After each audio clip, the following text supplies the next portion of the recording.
For those that don't know me, I'm Don Weisenstein. I'm president of the South Jersey Men's Club. I've met a number of new people today, and we're going to start the meeting by asking those that are guests to introduce themselves. I know over here we'll start at this table. We have several people.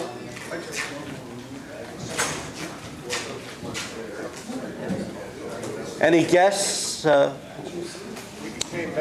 Oh, if your members are ready, then tell us a little bit more about yourself. My name is Howard Bernheim. I live in Bucks County, but my dad and brother-in-law were bonding and doing something together. So they live in Cinnaminson now. So, but we became members today, my father and myself. Wonderful. Next time, bring a Cinnaminson fun. My name's Ralph Bernheim. I'm 93 years old.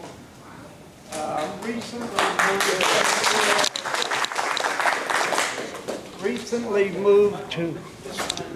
Good. Recently moved to New Jersey. I lived in Huntington Valley for the past 43 years. We just moved to Cinnaminson to be close to my daughter and son-in-law. And we came to one meeting and we enjoyed it, and we expect to continue now. Terrific. Thank you. Welcome aboard. Other guests? I know Murray. I also used to live in Bucks County. Now I live in South Jersey, and because I couldn't get the wife to move back to Bucks County. I don't really know a lot about the organization. Ed Silver has mentioned it to me, and I figured let me come down and see what it's all about. And I thank you for the invitation. Thank you. Joel? Hi, I'm Joel Magnus. My dad, Herb Magnus, bothered me. So is Dave Lynn, and Bob to come to a meeting, so I decided to come and check it out. Great. Please. Hi, my name is Mark Rockland. I just moved down to this area in New Jersey, and some of my neighbors invited me to come and see what it's like. Perfect. Anybody? I know. All right. Hi, my name is Carl Cooper, originally from Pittsburgh, 20 years in Cinnaminson, another 20 in Cherry Hill, and Herb Magnus was kind enough to invite me. Thank you. Great. Ira? My name is Ira Trachtenberg. I live in Mount Laurel, and my friend Nelson Mellis here invited me to see what this is. I'm glad to be here. Great. And we're very welcome to have all of you here with us. And it's our tradition that guests, if you'll rise and just lead us at Hamotzi, and then we'll all jump in. So guests, please rise. Everybody can rise for that matter. Baruch Adonai, Eloheinu melech haolam, hamotzi lechem min ha'oretz. Let's see. Enjoy breakfast. For the benefit of our new members, our potential new members, once your name is added to our database, I do send out an agenda of the meeting, and I included at the first page is a list of all of our officers and their names, so eventually you'll be able to get to meet everybody and know them, and if you have any questions, you'll know who to ask for those. I'd like to start today's meeting off. Dave, I'm going to ask Dave to come up first because he has some other obligations. Everybody that's a current member received an email a few days ago about the night that we're going to be going to the Jewish Film Festival. Gary Sternberg and I are both members of the Film Festival committee, and we decided that this was the most interesting movie for men. And I want to tell you, there's a lot of great movies. I've seen a number of them, Gary's seen a number of them, and they're very, very good movies, and we'd like you to attend them. But if some organization or anybody buys groups of 10 tickets at the same time, you get a discount. Now, the cost for members of the JCC is $10. If you're not a member of JCC, $13. But if you bought 10 tickets at any one time, it didn't make any difference what your membership was. It was $9. So the board gave me approval to buy 10 tickets to reach that threshold. We sent it out. I received emails almost immediately from 3 people here saying they wanted 2 tickets each. So before I came today, I knew I'd sold 6 tickets. And as I was sitting here, people came up to me, and the other 4 tickets are gone. But what I found out, because I saw an interest enough from the board members, so hopefully also other people here are interested, I was told that if you go, and the ticket office is downstairs in the JCC, right next to the senior center where we go to. It's the office down there, and if anybody wants to know where it is and want me to show them, after the meeting I will take people down there. Just go and tell them that you're a member of the South Jersey Men's Club and you want to go to see this movie. It's not for any other movie, it's for this movie, Bethlehem, which, by the way, got a fantastic review in the Inquirer last week, if you read the movie reviews in the Inquirer. So if you want any tickets now, you go down there and tell them you're a member of the South Jersey Men's Club and you'd like to get the group rate, and they will sell you a ticket for $9 each. So hopefully we'll see more people. Now, the other question I have is, quite often when there's a group, they set aside a group of seats. Anybody that bought a ticket now, like Jerry and Barry and whoever else, I'm sure Gary probably would be there too. Anybody want me to have them set up seats for us, or you just want to take your own seats when you come in? Either way is okay by me. No, set up seats. Try and get the 10 seats in a row, and if we have more people, try and get more than 10. Yeah, Okay, any particular section? I usually like to sit in the middle back. Is that okay? Okay? All right. anything else from the Federation? No, that's basically it. And of course, what we try to do each time there's a big event that the JCC puts on, whether it's a film festival or the Arts, Books, and Cultural Festival, I'd like us to buy at least one strip of 10 tickets. And if we get them and we purchase them and people want more, we'll get additional tickets at the same rate. But I'd like us to be supportive of activities that JCC puts on while we're here and somewhat under the aegis of the JCC. Okay? They just mentioned for new members what your role is. Okay. Don asked me what my role is. I have an unofficial For the role. new members, not me. An unofficial role, or bagel, or bialy, as the case might be, as a kind of representative to the JCC. I'm very, very active here. Josh over here knows I'm very active. And I'm here a lot of time. My wife is very, very active here. And I think I helped tremendously in getting us in here. We were looking for a home. We haven't yet got a full-time home, but I know that a lot of the people here that work for the JCC like us and would like to keep us here. And so I've kind of unofficially become the conduit between the men's club and the JCC and its various activities. And we have other people that do work very well with other organizations. We have JCRC over there with Ed. We have Dave Schwartz dealing with the Jewish Family and Children's Services. I'm basically the one that handles a lot of relationships with the JCC. Great. Thank you, Dave. And it's important that you realize that we're a service organization. We're not a fundraising organization. So that's an important difference with our club. Ed? Finance? Just before the meeting, we were up to 79 members, and I believe we've got at least 4 or 5 here today. Puts us into the mid-80s, I would imagine, and we've got some softball players that are still coming on board. I think we're going to be 90 or maybe a couple over that. So, and I'm just thrilled by the turnout here today. Wow. I haven't seen this many people here in quite a while. I don't know how many are here. I haven't taken a count yet, but looks like we have in excess of 50, and that's great. We'll make sure it rains at every meeting. We'll make sure we have more food. So I think that's really all I have to report. Anything on budget or? No. Okay. We passed a budget a number of months ago, and the only deviations I think that we're going to have from the budget is we've decided on these shirts for everybody. Whoever hasn't gotten a shirt, I know Don, I think we've run out of them now, but we've put more on order, so We if you have 2 haven't... dozen more on order. Do you want the guys attending the movie Thursday night to wear the shirts? We encourage you to wear the shirts at every function that we have. It's visibility. I think it's getting us very favorable attention. And, now we have the new name tags. When you join, for the benefit of those people that might join today, you get a name tag, and the shirt is included in your $42 membership. So it's a real good deal. So we encourage you. I'd love to see the room where everybody in here is wearing the shirt. We have 2 more dozen on order, which is a great problem to have. We'll be happy to order more and more as we have the people that want to wear them. Okay, Dick. Where's Dick? There we go.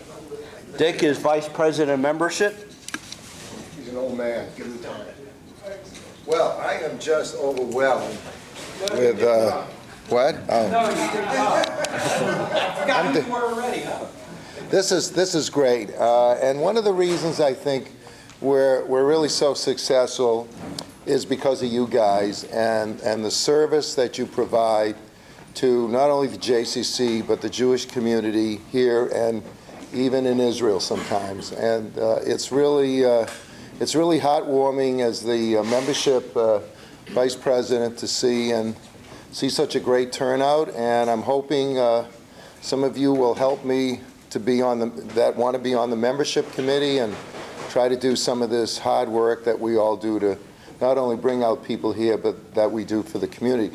The other thing I wanted to mention, if anybody here has joined and didn't receive a survey form, to let me know if you've got it and you're still holding on to it, please relinquish and return to me so that we can figure out exactly what you all want to do, because that's what we're all about. We're not just about coming to breakfast. They're great. We need a little less salt in the diet, though. Yes. I talked about that. We talked about that. Maybe we'll have some apples or something out so that we don't come home with 4,000 milligrams of salt instead of the 2,000 that we're supposed to have per day.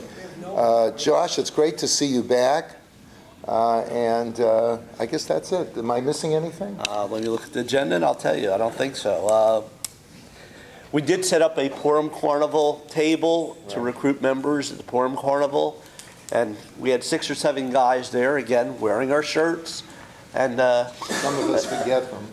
People that showed up. That's right.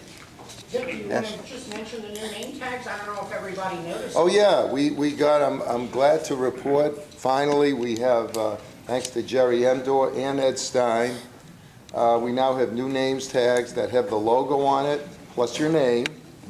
And we'll continue to order them as you become members. You get the name tag, you get the shirt, and the wonderful camaraderie on a Sunday. And the logo matches the shirt, and both were designed by Barry, right? So That's right, Barry. Barry did a great job. And they really look sharp. They really... Copyright pending? Yes, yes. Speaking like a lawyer. Anything else? No, that's it. Thank you. Lawyer.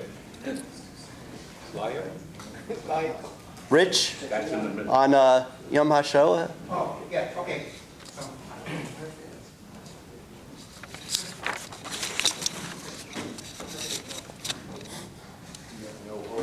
One thing that's great about our organization is we have so many people that pitch in, and everybody does a little bit, and then when you add everything up, we do a lot of fun things and a lot of wonderful things for the Jewish community. And, it's great. I know I just call one of the officers, and I don't have to worry about it. It's taken care of, and we're really very, very fortunate. Besides me as president, we have, I think, 5 past presidents. Past presidents, just mind standing up. Bob, Rich, Dave, Jerry. I think we're only missing Larry. And Mike. Which is why there's so many people. That's true. Yeah, we used to text Mike, tell him we got a good turnout. That's a good idea. Yeah. Yom HaShoah observance this year will be on Monday, April 28th. The program starts at 7:30. The speaker is Eva Weiner, and she'll be talking about the 75th anniversary of the voyage of the St. Louis. I think we all know about what happened with the Jews, and they weren't accepted. They went to Cuba, went to the United States, no one would take them, and they go back, and a good percentage of them died in the Shoah. So that's what she'll be talking about. As a community service, the South Jersey Men's Club hands out the, forgot to bring it, the yellow Yortzeit candles for Yom HaShoah. So set up, if guys can start coming around 5:30 or so we put everything into bags and get the table set up, and we help with the signings and such. So program starts at 7:30 for the community. Guys, if you can come in around 5:30 or so we can help with the setup. Yes, Bob? About how many candles do you give away? Approximately 200 plus. What do we do with the money that's contributed? All the money, we don't sell candles. We give them away. We take contributions. All that money goes to the Holocaust Education Committee directly. And also, every year, the South Jersey Men's Clubs itself gives a minimum of $118 a year towards the HEC. And we're lifetime members of the HTC. I think people should be aware. Yeah. Good. Yeah. Good point. Yes, Ed? Do we still need to have volunteers for driving the elderly? Yes, thanks for bringing that up. You're quite welcome, you know me. We used to supply a bus service for the senior citizens of the area to get there. It wasn't used too much, so the bus service has been canceled. So, and that's been the last few years. But the last couple of years, there's been a handful of seniors who needed transportation to the observance. So the men's club we've always volunteered. So I'll be sending out emails if we need people to be picked up. It's usually just in the area. You bring them there and you take them home. And they're usually wonderful people too. I've done it myself. So I'll be sending out emails if we need any help that way. Thank you. Thank you. Okay, so again, it's Monday, April 28th. Okay. We have a very active softball team. I know Barry is here. I'm going to ask Barry to say a few words. I know I was more of an active member last year.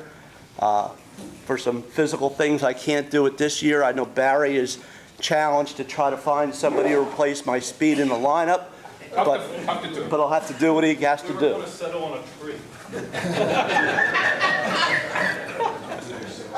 Thanks. I hope it's a tall tree at least. We also need a wide receiver for the Eagles now, too. Yeah. So Barry, we want to give an update on softball? Now, or- first, I have to take issue with Don's reference to the T-shirts. These are not T-shirts. These are custom-designed, high-performance athletic wear South Jersey Men's Club clothing. So, I think that's a very good distinction. And only a lawyer would come up with that. that's why we get the big bucks as officers. The extra shirts they've been ordered, they should be in within 2 weeks. If you didn't get yours yet, we'll have it for you in time for the next meeting. Please let Dick know on that, and size would be helpful, because we might need even more the way things are going, so. The good news regarding our athletics program is our softball team roster is bursting at the seams. We have 19 guys this year who will play. If we had about 8 to 10 more for next season, we could sponsor a second team. The league has different divisions, A, B, C. If any of you have sons or son-in-laws who would like to play and become members, we would welcome them with open arms and sponsor a second team. The bad news is that South Jersey Men's Club did not get enough response to sponsor a bowling team or a tennis team, and those tournaments had to fold because of overall lack of participation. We had a tremendous effort from Dave Wynn and Randy Accorsi to notify our members through emails of participation, and I got 2 responses for bowling and 1 response for tennis. I believe JAG is going to try and reschedule those activities for September, October, so we'll try to give you at least 4 weeks' notice when they're rescheduled, and all you have to do is hit the link, email back to me after Dave and Randy give you notice, and I'll pick up the ball and get you registered, and we'll form teams. Dave? Bowling, we did not have a team, but 3 teams from other men's clubs did play. As far as the next event coming up, I just sent an email out this morning to all of the representatives, club representatives to the Jewish Athletic Group about the Pinochle tournament.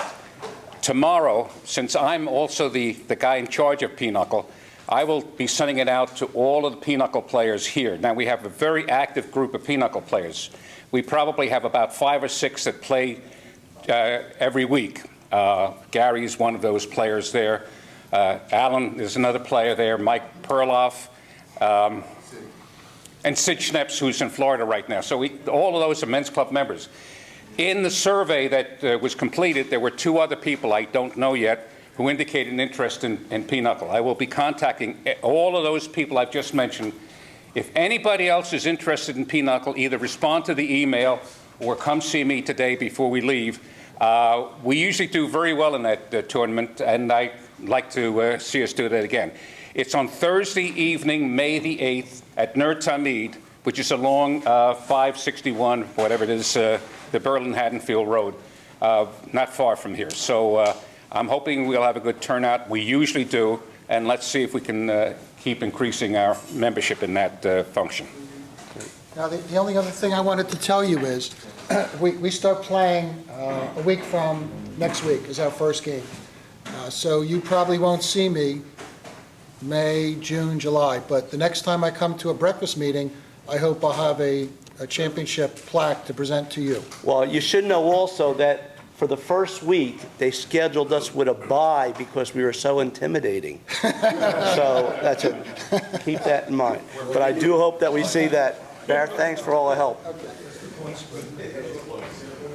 For those of you that might have an interest in sports but don't want to be a player, we started something last year, our own fantasy football league. Much more information will be coming out on that as we approach the football season. But we had a lot of fun. We had 8 teams, and it was really a blast. And we plan on continuing it this year. And you don't have to run a 440 in 20 seconds. So you could just sit back and enjoy playing fantasy football. Could I have Deshaun Jackson? You could have Deshaun Jackson if you pay the right amount of money for him. Okay. There's a renewed initiative this year called Tour de Schools, and Alan has agreed to be our representative, Alan Finkelstein. Alan, would you mind coming up and giving us whatever, I know it's preliminary, but whatever information you might have at this point? Tour de Schools is a ride that's now in its 3rd year. The proceeds go to Camp Ramah. The ride has been held twice in Pennsylvania. It starts on a Sunday in September. This year it's going to be on the 21st. We start at Temple Sinai in Drescher. We ride out to Beth Shalom in Elkins Park, back to Temple Sinai, and for those who want to do an optional loop, it goes to Tifereth Beth Israel. Altogether, it's about 44 miles. Last year, we tried to organize a ride in South Jersey, and we just didn't garner enough interest, but we're going to try again. We already have a route that's picked out. It's flat, easy to ride on, about 40 miles.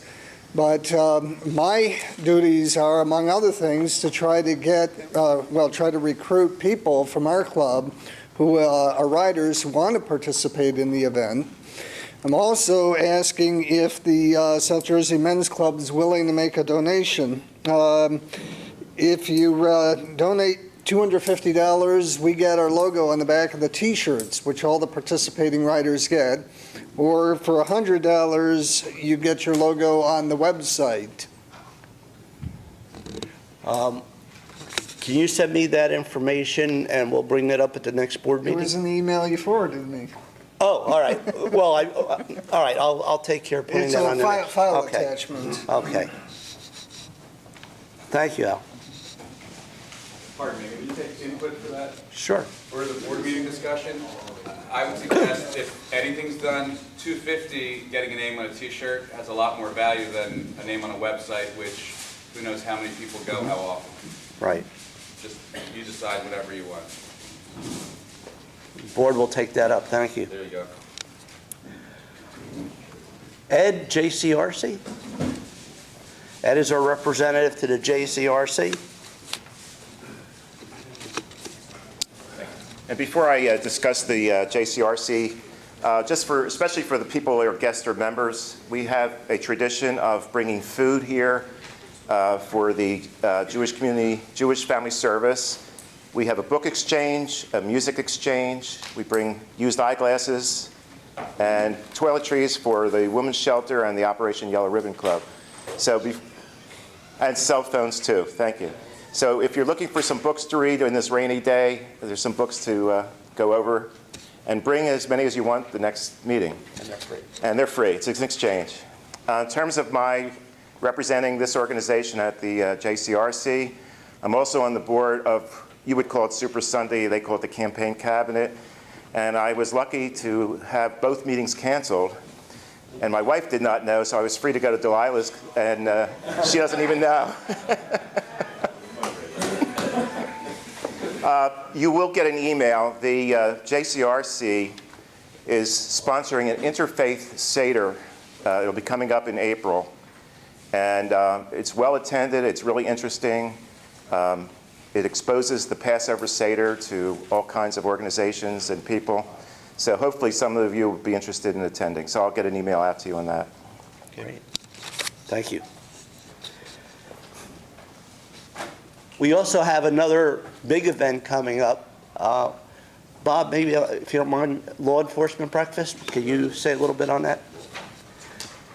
Mike Perloff is spearheading that, but he is in Spain, I think, still. So Heading to Portugal. Heading to Portugal. Does he have to come back? Like I said, look around.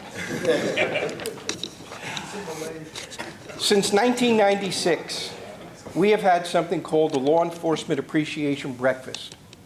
It started with Bill Fleischer, who is a former FBI agent, former customs agent, and world-recognized expert in lie detectors. He asked whether or not we could put a little breakfast together and honor a couple of the police officers who have shown a proclivity to promote diversity. Yes, proclivity. It's a good word. Now, that was in 1996, and I think we maybe had 75 people show up. We're expecting, and we hold it over at Temple Emmanuel, we're expecting at least 200, maybe 250 this year. The problem that we have is we may end up with more people responding than the room will allow us to see. So we're going to have to work around that. But our keynote speaker is Edward Dixon, who is the New Jersey Homeland Security and Preparedness Director. And I don't know who the main honoree is going to be this year. There'll be at least one main honoree and at least 2 or 3 other honorees from the law enforcement community. We normally have the prosecutor's offices show up from at least 3 of the counties. We have the sheriff's department that show up. We have FBI that shows up. We have marshals who show up. We have local police chiefs and their officers who show up, and we have detectives who show up. Trust me, safest room in the house. We're the only ones without guns that day. We don't need it. The breakfast is going to be Tuesday, April 29th. It starts at 8:30. It gets done at roughly 10:30. We need volunteers. We're going to be passing a list around for people to sign up. We need volunteers, help set up the room, help work in the kitchen, help man the front desk where admissions are, and also help man the 50/50 desk. It is a wonderful experience. These guys are so appreciative of what we do as much as we are so appreciative as to what they do. So, and you could be, somebody like that's here today as a guest. Please feel free. We want you to jump in and be a member and, you know, participate in our events, particularly this one coming up because the Monday night before is Yom HaShoah, right? So we have two events within 12 hours almost of each other, so we could really use the extra manpower. Passing around a sign-up sheet. Kitchen is going to open up at 6:30, so if you can help in the kitchen, 6:30. Set up around 7 o'clock, because we want to get everything set up before everyone comes. So I'll be passing this around. Thank you. The cost? Doesn't cost us anything. No, I don't mean that, for the people that come. $10 in advance, $12 at the door. We, as sponsoring members, don't pay. How much does it cost to eat? I said, we as don't. sponsoring, Free. as sponsoring members don't pay. Okay? It's a good price. Now, it's a little different breakfast because most of the police officers aren't Jewish. So normally what we'll have is we'll have eggs, usually, French toast? yeah, scrambled, tater tots. We may not have French toast. We have blintzes last year, or the year before. We may have blintzes again. Then we have some lox and some whitefish. Let me clue you in. The lox and the whitefish, that's strictly for us. I mean, you know, When we police first- officers look at it and they When go, we first did it, they thought it was sushi, I think. no, you know, they didn't know what it was. They didn't know what. Who is the overall sponsor of the breakfast? We are. We are. We organize this. We do it with the JCRC. We do it with the Anti-Defamation League, Shomrim of Delaware Valley, Camden County Sheriff's Department, and the Burlington, Camden, Gloucester County Police Chiefs Association. These are all the sponsors of that group. Okay? And like I say, we'll see upwards of 200 people there. Oh, the other thing is, if you intend to come, remember, police officers take this seriously. They'll be coming in their dress blues. Oh, yeah. Okay? Do we come in shirts? Yes, you can Yeah, come in. I'd say, I think we, Yeah, but I would consider, you know, business casual, yeah. okay? Like I said, they take this seriously. Yeah. You can put that over business Over casual. business casual. But they do take this very Yeah, seriously. they come decked out. Wear your shirts. Okay? Thank you. Thank you, Bob. Again, for the benefit of our guests, we do a lot of things. It's really wonderful. Everybody, you know, picks up something and other people pitch in, and that's the strength of our organization. I'm going to ask my board, did I forget anything before we have Dave introduce our speaker? Anybody good at order? Just make sure you turn in your survey forms before you leave. Oh, and make sure you return your name tags to the side there. Don't take them with you. We prefer to keep them when we bring them to each meeting. Okay. Dave, would you like to introduce our speaker? Good morning. I'm going to read a short bio. Gordon Bocher has again come back to give us which would be a very exciting program this morning. And the bio reads, Gordon Bocher served 11 and a half years in the Air Force. He flew 127 combat rides as a fire control officer aboard the AC-130A gunship. As a rescue navigator, Bocher participated in the abortive attempt to rescue the 55 hostages in Iran. Throughout his service, Bocher was awarded 2 Distinguished Flying Cross medals, 8 Air Medals, the Purple Heart, the Conspicuous Service Award from Governor Mario Cuomo, and 2 nominations for the Silver Star. The author's personal story was chronicled in 2 front-page stories in Newsday, People magazine, Colorado Star, the Veterans of Foreign Wars magazine, and was featured in the Book of Man by William Bennett. His story provides an accurate history of the end stages of the Vietnam War to the oral history section of the Library of Congress. Mr. Bocher also worked as an air traffic controller specialist for 27 years, and he's written a book that'll be but be out, Ghost Rider in the Sky. I welcome Gordon Bocher.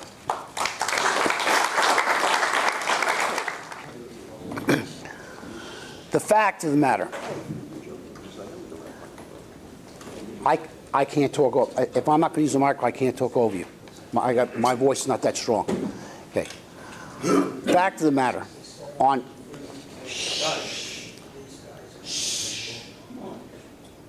Thank you. On April 25th, 1980,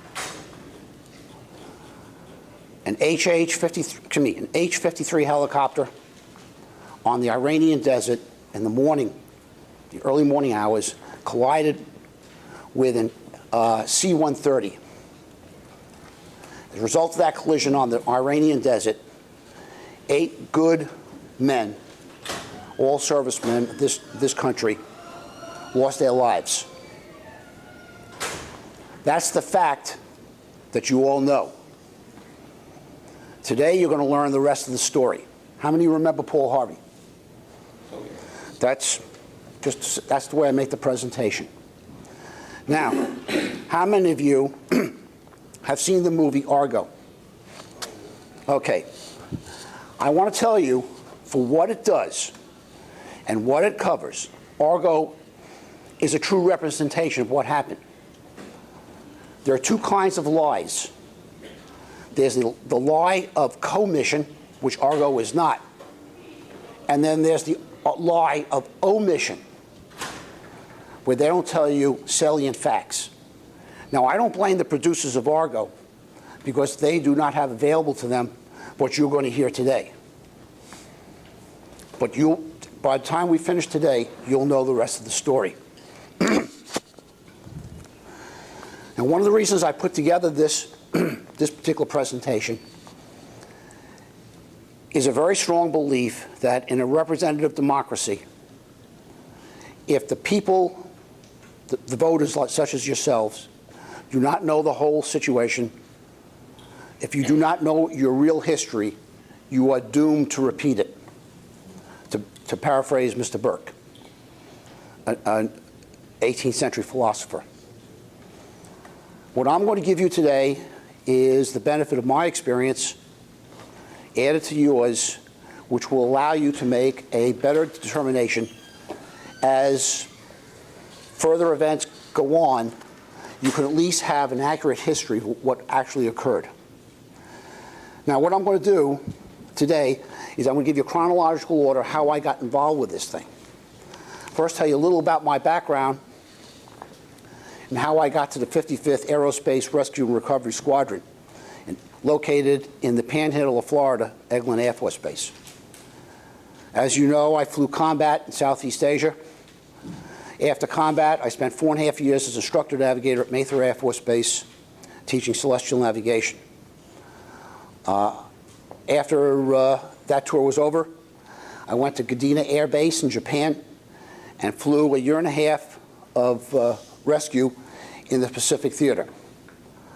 So my first tour in the Atlantic Theater of Operations was at Eglin Air Force Base, and the events I'm about to tell you occurred about 6 months to a year after I first got there. It was February 1980. Oh, one other thing. I'm going to tell you about the longest date I ever had in my entire life. But for you guys who know me, this is about 1.5 years to 2 years before I met Betsy, my wife. So don't hold that against me. Now, in February of 1980, I was the Rescue Alert Navigator. That means you brief in the morning, and then you're allowed to go wherever you want to go, as long as you stay within a certain radius. And if you get alerted onto rescue, you go to the plane. All my flying gear was there. All my charts were there. I was ready to go. All I had to do was just get my body onto the plane, and as the the pilot takes off, we change our clothes. It was a Saturday night, and I was on a date with a sweet young thing.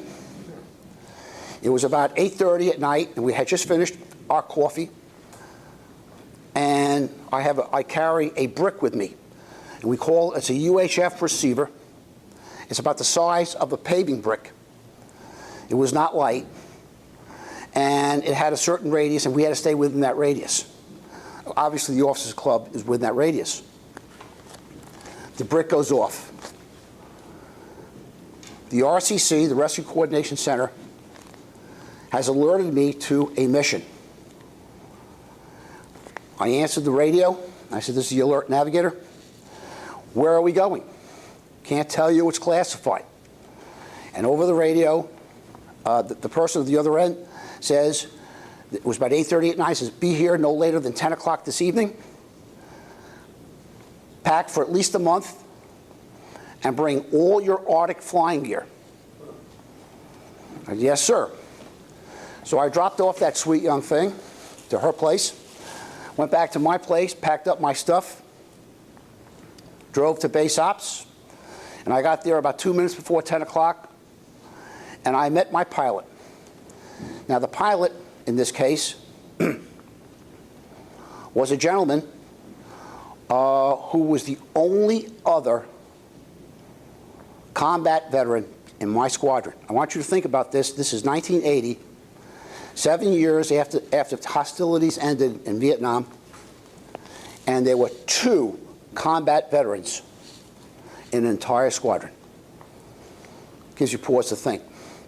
At any rate, he and I both came from the Pacific Theater of Operations. We met at the O Club. Okay, we met at the base ops, and we went immediately to start go to flight planning. The first thing we had to do was find out where we're going. So we went up to our squadron commander, and he was there, and we said, sir, where are we going? Can't tell you, it's classified. I'm the navigator. You know, navigators have a tendency to want to know where we're going so we can flight plan. Can't tell you, it's classified. Yes, sir. So like everything else in the military, it's hurry up and wait. So for the next 2 hours, we're cooling our heels. Finally, at midnight, the information is released. We are going to Keflavik, Iceland. Now, I want you to picture, this is toward the end of February 1980, and it was maybe in the 50s in the Panhandle, Florida. We're going to Keflavik, Iceland. It's cold there, let me tell you. So, first thing we got to do is flight plan.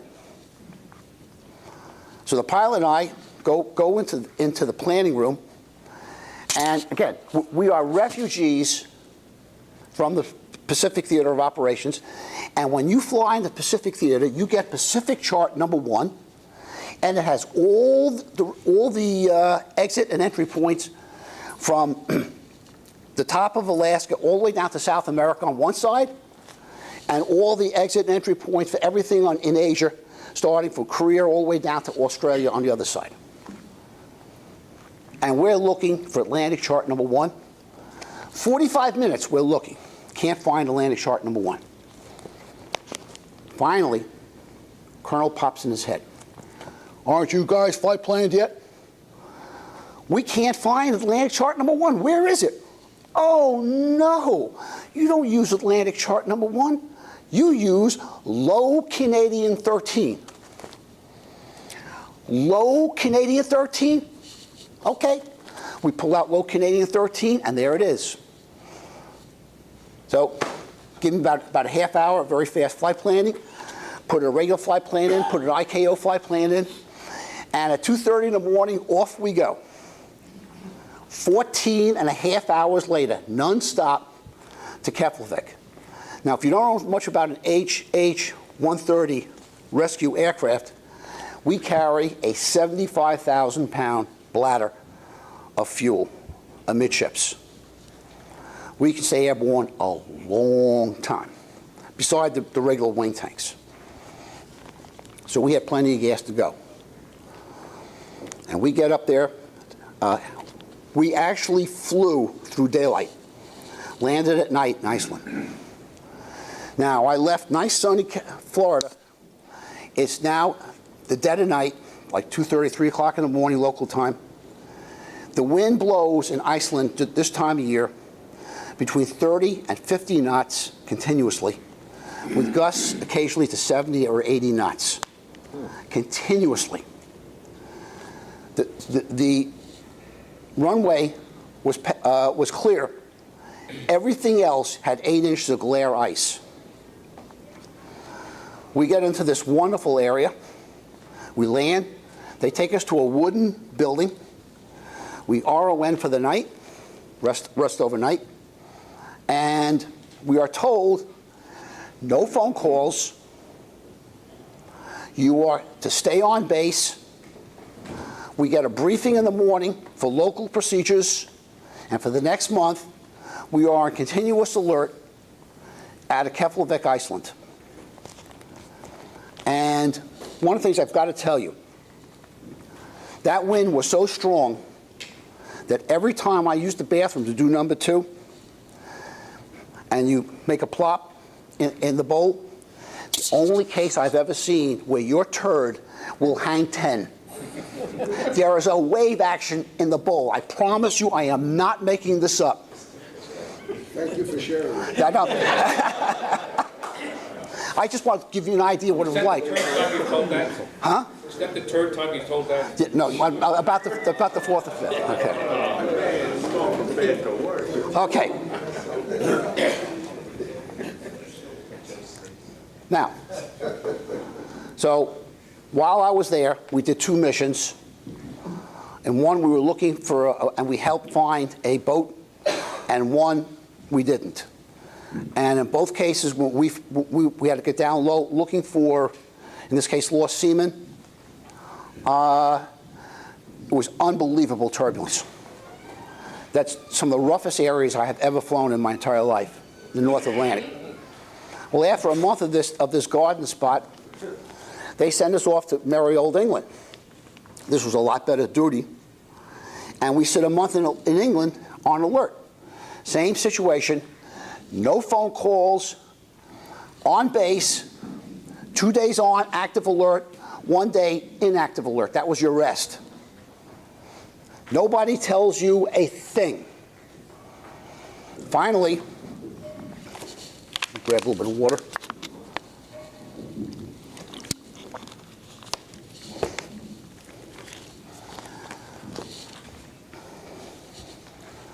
We get orders to leave England, and we are going to someplace in, God only knows, eastern Turkey.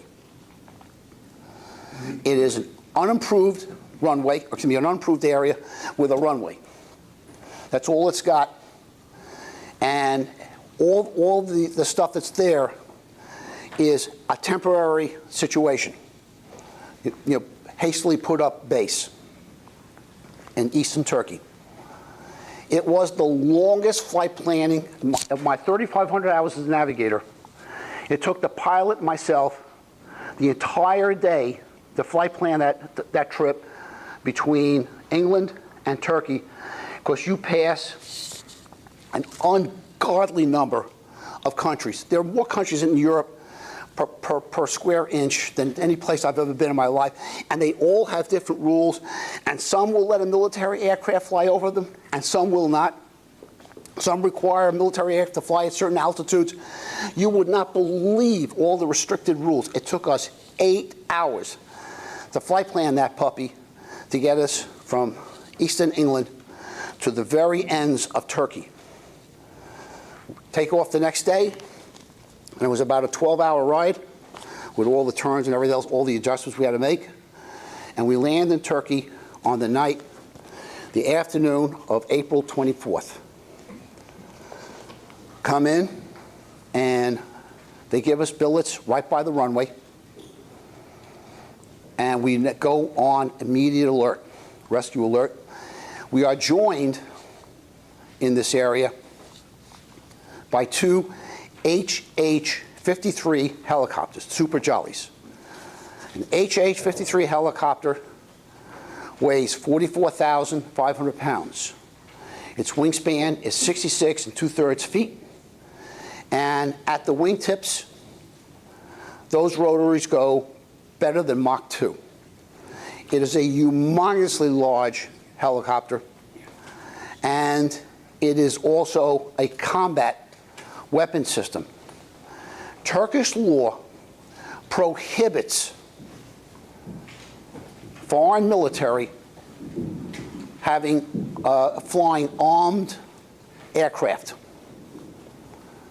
Aboard our airplane, aboard my 130, were 40 50 cal machine guns and 2 7.62 Gatling guns. And that was the armament for those 2 helicopters, because each helicopter receives 2 50s and 1 Gatling gun. That's the standard armament for the HH-53 helicopter, rescue helicopter. This is the first time I'm working with these helicopter crews, because they're not from my squadron. But the procedures are pretty much standard across all rescue, so that would not have been a problem. And for the first time on the evening of April 24th, I now know what my mission is. I am to sit alert with my crew, because this is the day the balloon goes up in eastern Iran. And now we are literally on aircraft alert. At night, they took the armaments off of our aircraft, the 130, and so the Turkish people, the Turkish government people couldn't see what they were doing. They took the stuff off our airplane and fully loaded and armed the helicopters at night. And all of us were sitting alert, the 2 helicopter crews and the rescue crew. And we're sitting alert. Finally, about 3 or 4 hours later, while we're sitting on this drop of a dime alert, the word comes, "Get out of Dodge!"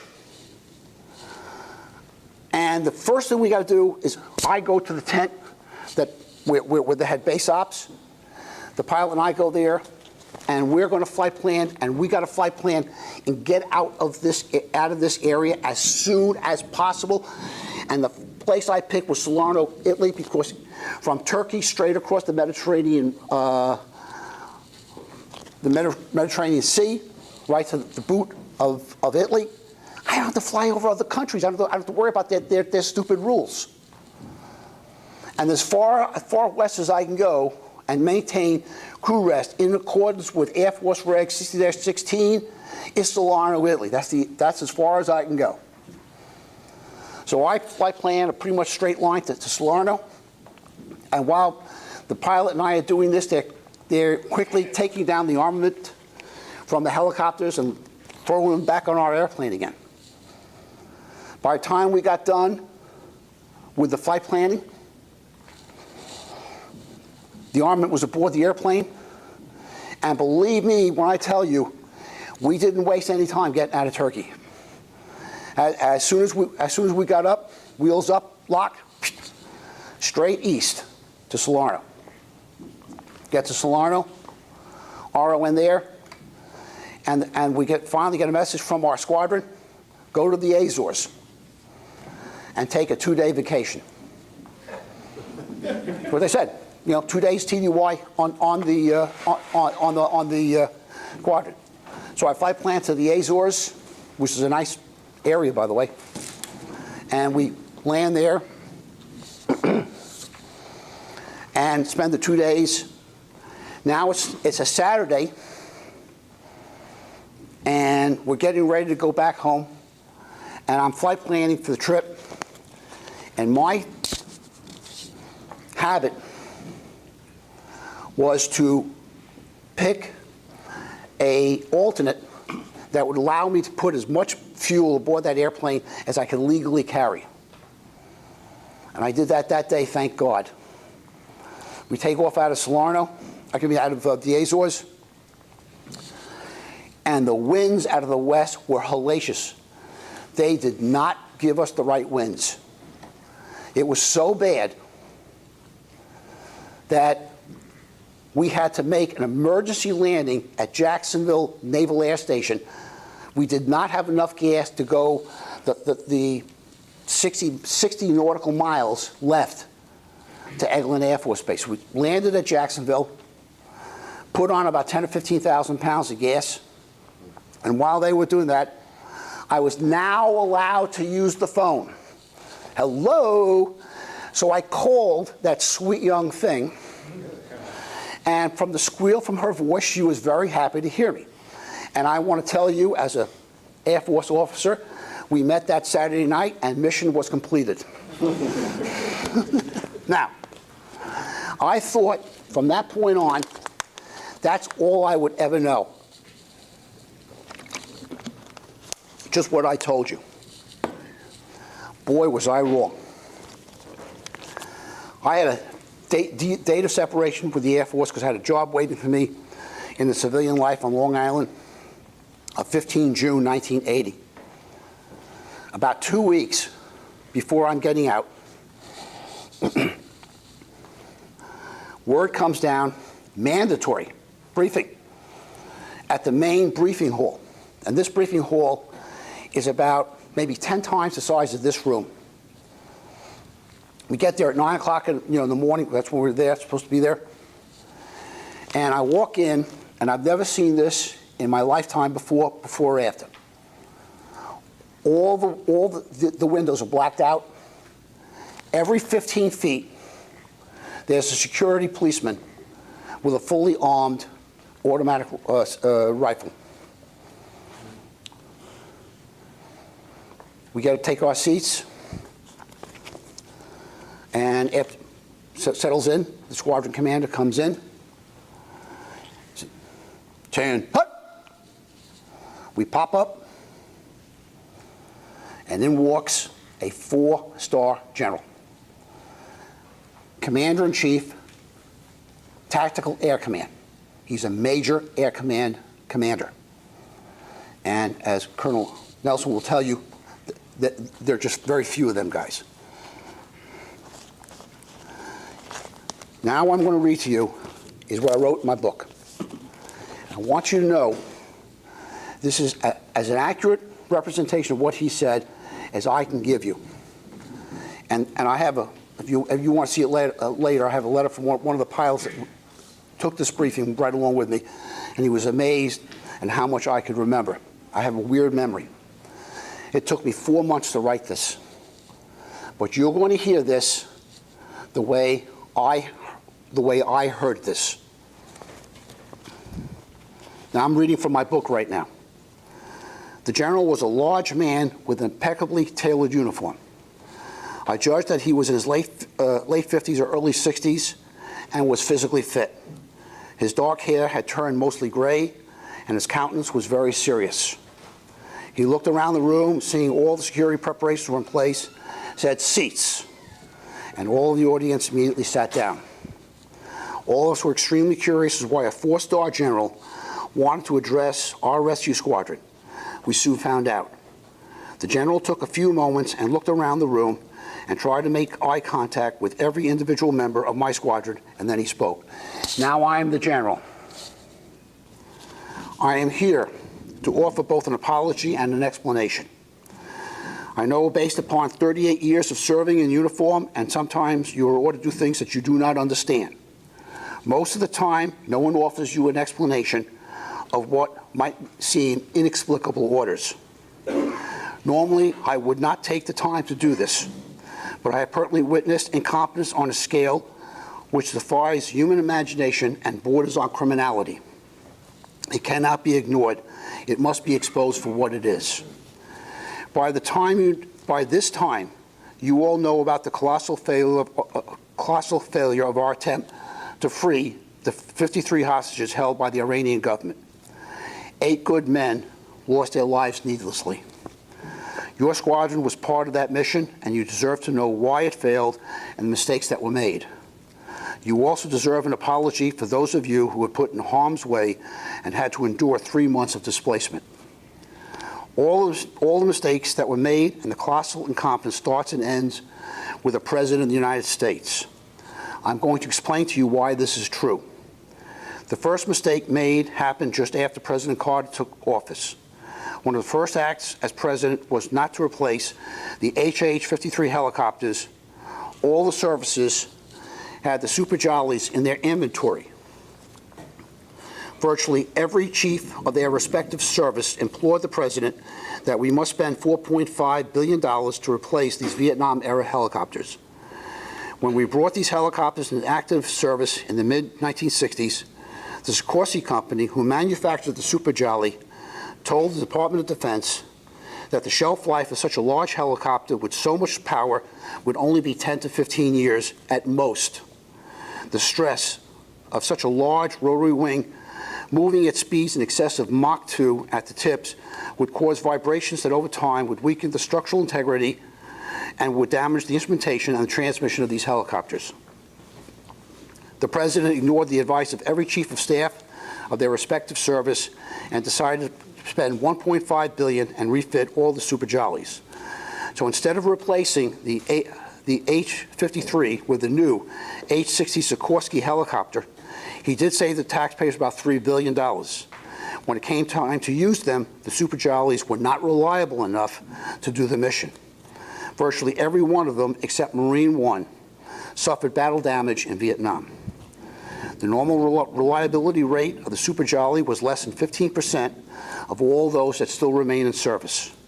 The mission called for 6 of the 10 Super Jollies employed to be on station and operational over our embassy at the time of the raid.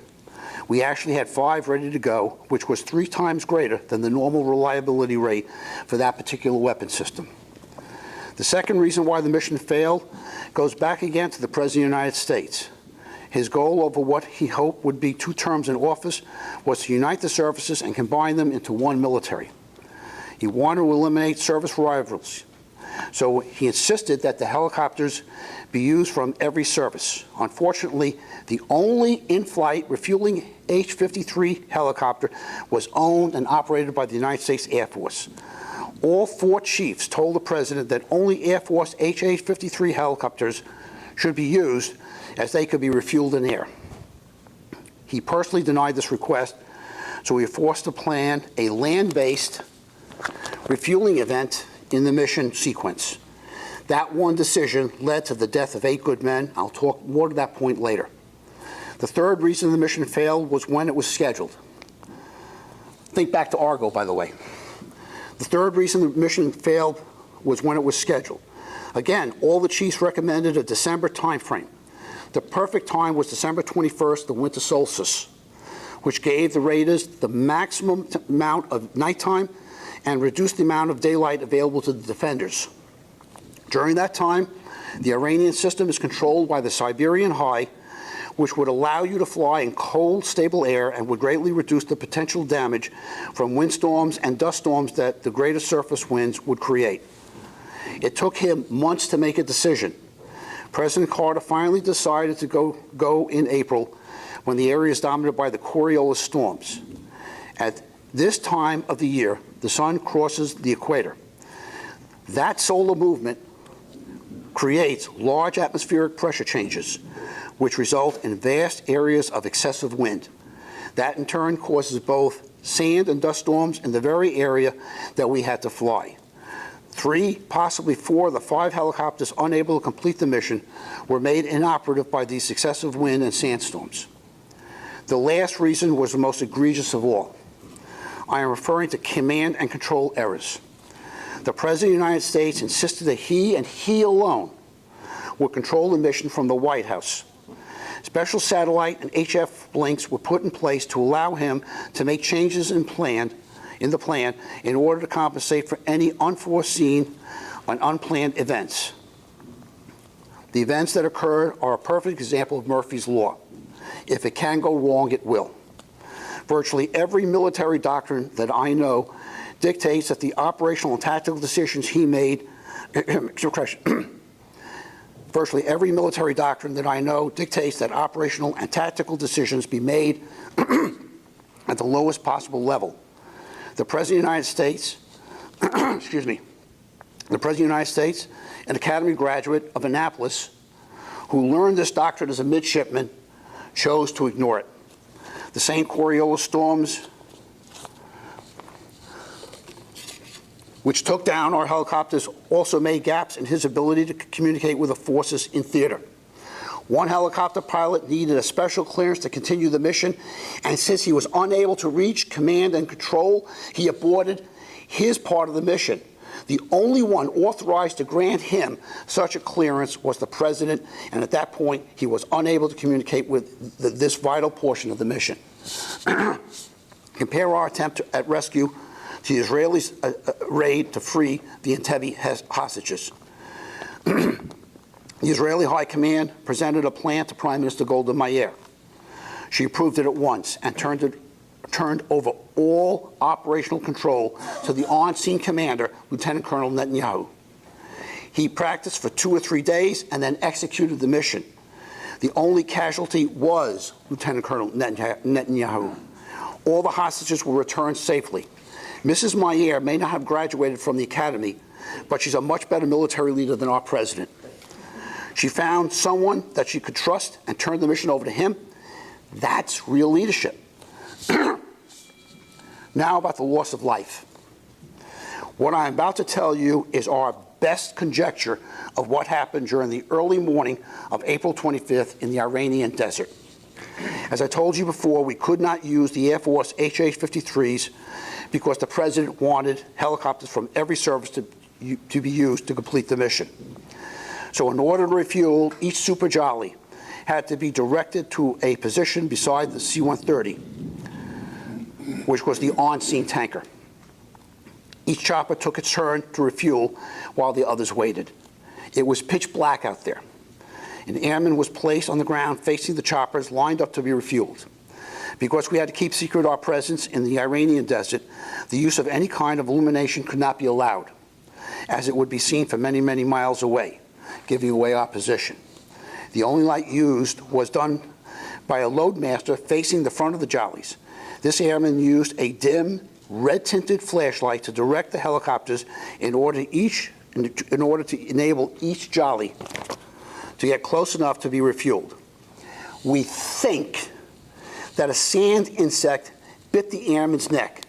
He went to flick the insect off his neck, forgetting for the moment he has a signal light in his hand. The helicopter pilot saw the light move to his right and followed it right into the Hercules. Because of radio silence procedures, the airmen had to watch in horror as there was no way to warn the helicopter pilot of the mistake that was made. 8 men died in the ensuing explosion. That airman, who was a loadmaster, was one of the casualties. If we had used the Air Force HH-53, we would have refueled in the air and those men would still be alive. Finally, I want all of you to know that I am resigning my commission and retiring after I finish going to every unit that was involved in this tragic mission and give them the same briefing that you're hearing today. I will not serve under a president that I not only not respect, but personally loathe. Retirement is the only honorable path left to me. I want you all to know that having served with and commanded men such as yourselves, and for the past 38 years, has been the highlight of my life. I wish you all Godspeed, that is all. As the general left the podium, my squadron commander called us to immediate attention. The entire audience complied. The general held high, marched out of the hall, and departed using the rear entrance. Now, gentlemen, you now know the rest of the story. Any questions? As a federal employee while Carter was there, I knew he was nitpicking son of a bitch, and now I know he's an anti-Semite. Now, that being said, if he was still in the military, wouldn't that be called insubordination to say that about his boss? That's why he was retiring. But he's still in the military when he said that. The only answer I can answer you, in 1971, Daniel Ellsberg published the Pentagon Papers, which were highly classified. And those papers indicated that the Gulf of Tonkin incident was a made-up incident. So the whole Vietnam War and our excursion into it was based on a lie. Now, the North Vietnamese knew that, right? And the higher-ups of the American military knew that. The only people who didn't know that was the American public. And at that point, the government could not prosecute Ellsberg. Why? Because he told the American public the truth. And so he was not prosecuted. I don't believe that this was a highly classified briefing. What I'm giving you right now, when I was told this was top secret. I'm giving this to you because for the same reason Ellsberg gave his, I think Ellsberg was right in publishing the Pentagon Papers, and I think this general was right doing what he did. Let me just say one thing. I gave this before, and it was in the audience was an active duty colonel. He said the general didn't have the right to do this because he's going against his commander in chief. And you know what I told him? I take the same oath of office that colonel did. My oath of office was to the Constitution and the people of this country. It was not to a commander in chief. It was to the Constitution. Sir. Does that make Edward Snowden correct, in your opinion? I don't like what he did for a whole host of reasons, but there's a large part of me thinks of what he did. But what bothers me is he left the country. If you protest the country, stay in the country and take the consequences. Sir. You said the president wanted to use helicopters from every service. Was there any rational reason for that, other than a feel-good thing that everyone's participating in? And that's why do you think this general made the statement that he did? That there's no, he wanted to eliminate service rivalries. Well, if we're using only Air Force helicopters, you can. That's what he was more worried about that than completing the mission. By the way, how many? Just one more thing, but how many remember in Argo? Remember all the delays? Remember all the delays you saw in Argo? This is why. Because this mission was on again, off again, on again, off again. And remember, it was the Christmas of 1979. They thought they were getting out. Remember that? That's because that's when they should have gone. And they didn't, sir. Do you know any reason why this general that gave you this briefing, after he resigned, didn't go public?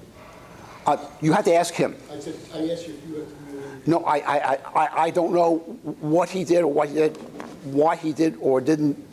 I have no idea what the forces acting on him were. Sir. So let's take another look at this. We have a presidential election coming up in a couple of years. What do we look at for choosing our president? Do we look at his delegating style, or do we look to see if he's a member of the military? What's your opinion on it? What should we, as non-military people, look at as for our future president? Go to the air. The man's character. That's a broad statement. What do you mean by character? What do I mean by character? Does he mean what he say and say what he means? Is he two-faced? Is he honest with the American public? The greatest American president in our history was Abraham Lincoln, who had very limited military experience, and yet what set him above all other presidents was his character.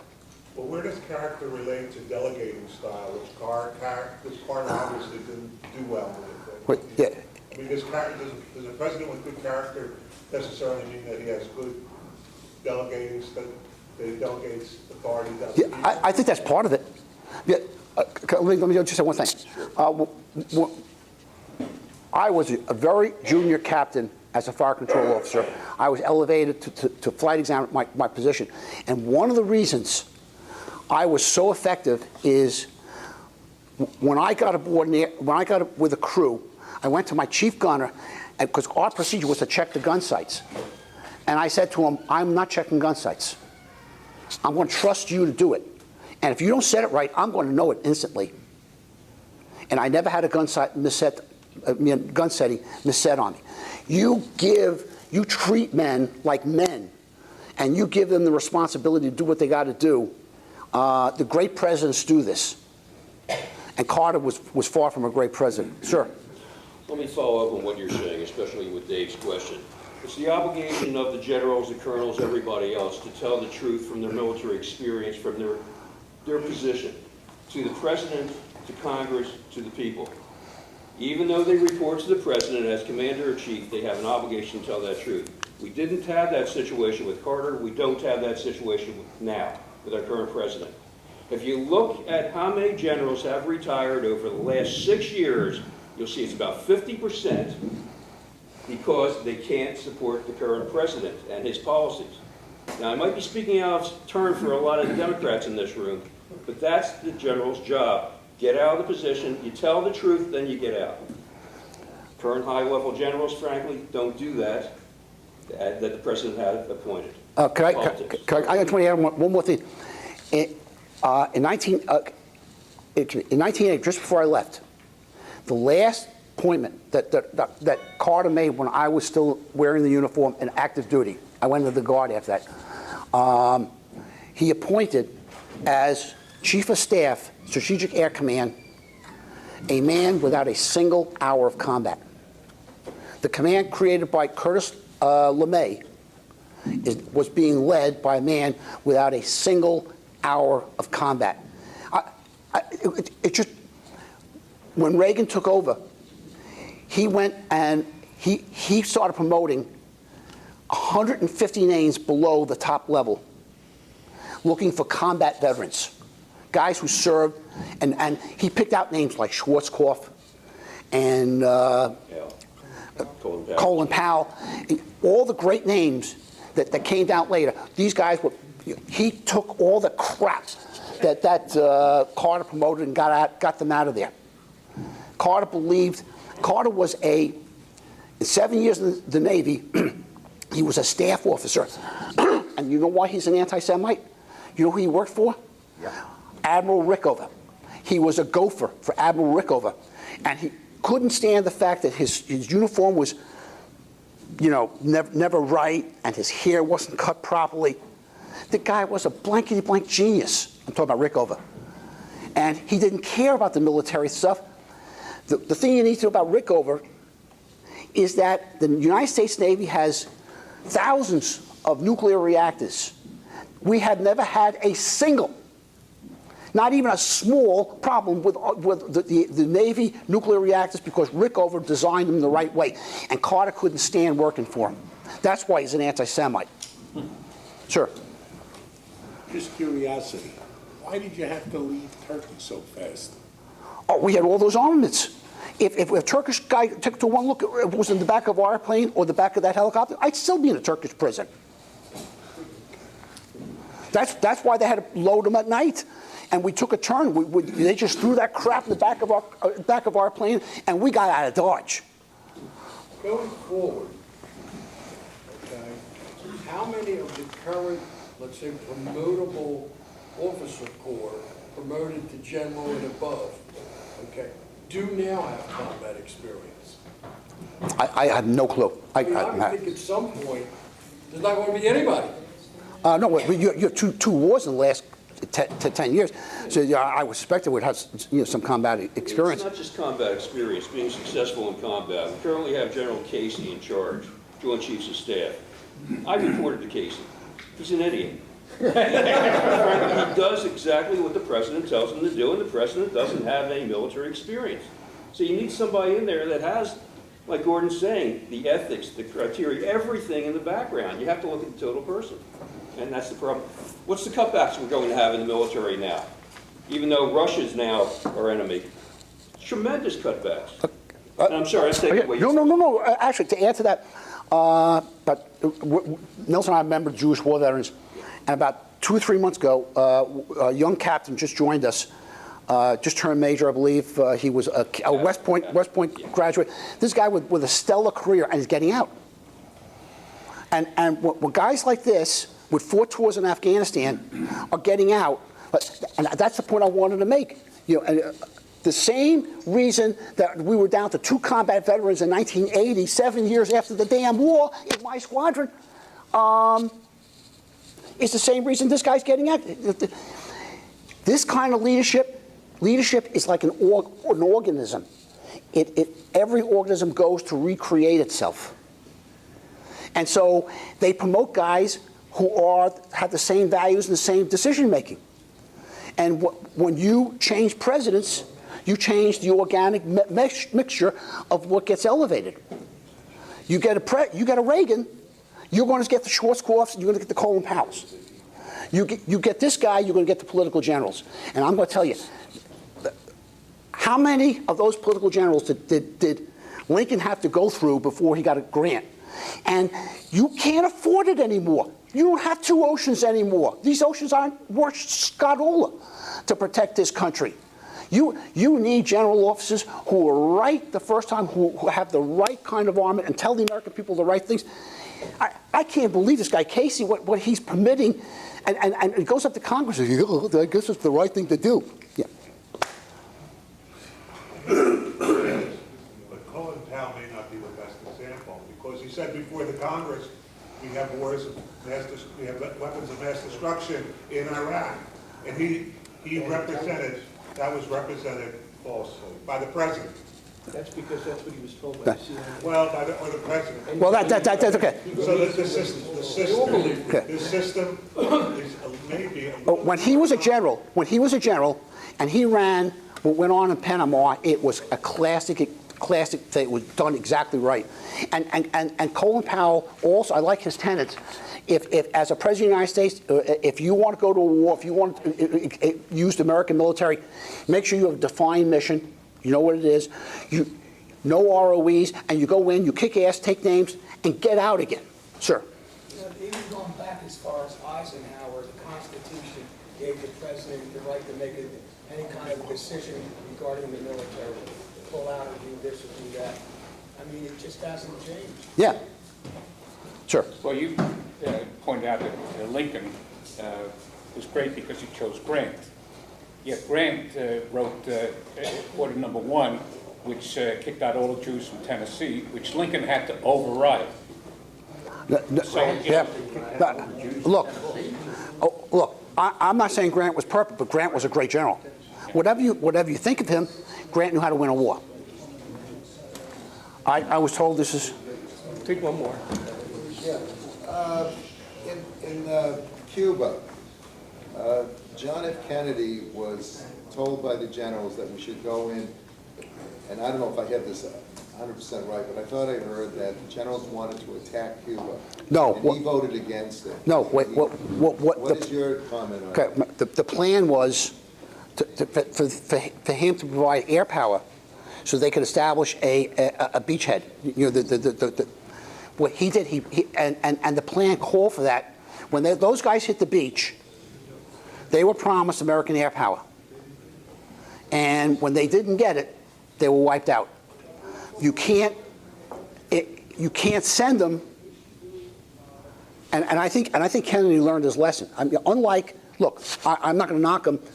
I'll knock him for this, but I think he learned his lesson down the road and became a much better president. Remember, it was right after he became president.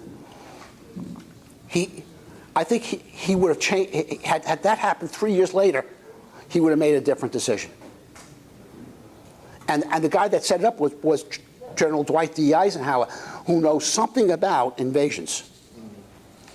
Sir. How would you respond to von Clausewitz's great statement that war is too important to be left to the generals? I would agree. Seriously, I believe in civilian overship. That's very, very important. But you as the voting electorate, it is incumbent upon you to know as much as you can about what's going on, because you have to vote intelligently. And if the vast majority of the country, and that's where we are right now, not you guys, but the vast majority of the country, I think, is very apathetic and not aware of what's going on in the world. And that's a problem in a democracy. Gordon? Oh. Thank you.